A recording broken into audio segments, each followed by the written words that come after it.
বন্ধুরা, আমার ছাদ বাগানের লঙ্কা গাছগুলোতে বেশ কিছু লঙ্কা পেকে রয়েছে। আজকে ওই লঙ্কাগুলোই তুলে নিয়ে চলো।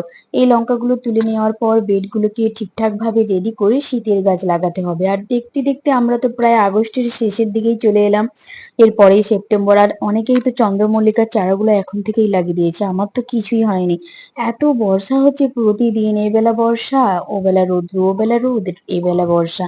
এই করতে করতে বন্ধুরা একটুও মাটি রেডি করতে পারছি না। ভীষণ বিরক্তি বিরক্তি একটা ভাব লাগছে আর কি।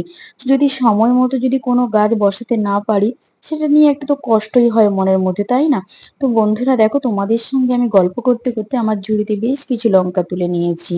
আর দেখলাম ওই দিকের গাছগুলোতেও এখনো কিছু লঙ্কা রয়ে গেছে, তাই ঝুড়িটা এক সাইডে রেখে দিয়ে সাইডের গাছগুলোতে লঙ্কা তোলার জন্য চলে এলাম। আর কিভাবে যে শীতের গাছের মাটিগুলো শুকনা করব সেটা আমি বুঝতেই পারছি না বন্ধুরা। জানি না আমি শীতের গাছ কতটা করতে পারবো।